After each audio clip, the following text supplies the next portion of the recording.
You're listening to That Home Loan Hub. I'm Zibuni Salimova, here to make home loans and property investing simple, smart, and stress-free.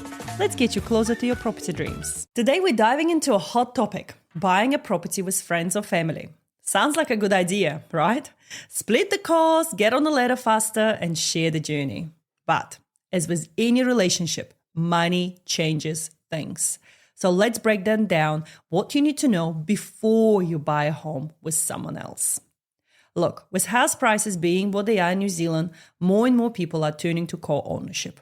Whether it's siblings, best mates, or even parents pooling resources, this approach can work beautifully, but only if it's done the right way.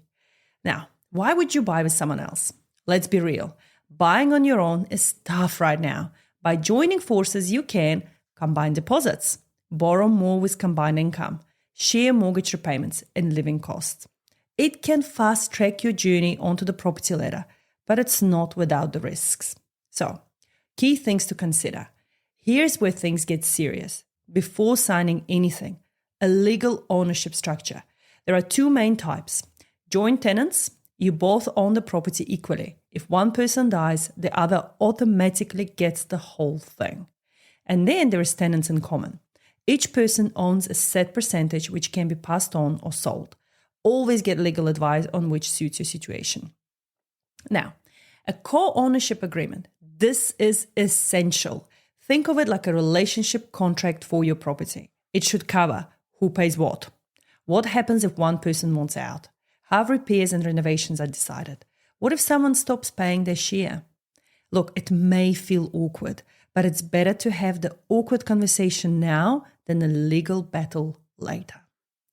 Mortgage considerations. Banks treat joint applications as a package deal. If your friend has a bad credit, it can affect you too.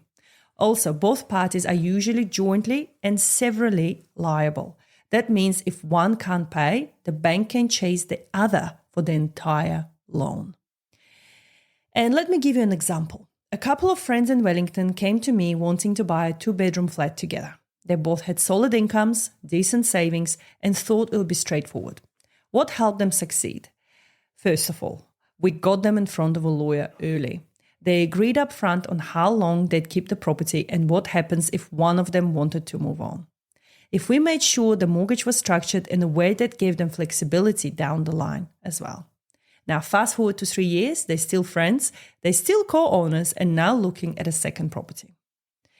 One thing you should not forget is the exit strategy, the most important part. Please, please, please don't skip this. What happens if one of you wants out? Life happens. People get married, move cities, have kids. So you must talk about how you'll value the property, how one can buy the other out, and what happens if neither can afford to. Having this written in your co-ownership agreement is what protects your friendship and your finances. Now, final thoughts. Buying with others can be an amazing stepping stone, but it needs to be done with your eyes wide open. If you're considering it, talk to a mortgage advisor, like me, talk to a lawyer, and get everything in writing before you make any big moves. Because in property, like in life, clarity is kindness. That's it for today's episode of That Home Loan Hub. If you found this helpful, hit that follow button, share it with a friend, or leave a quick review. It means the world and helps more people make smart moves with money. Until next time, stay informed and empowered. And that's a wrap on That Home Loan Hub. Don't forget to hit subscribe and join me next time for more property tips and tricks. Your next smart move starts here.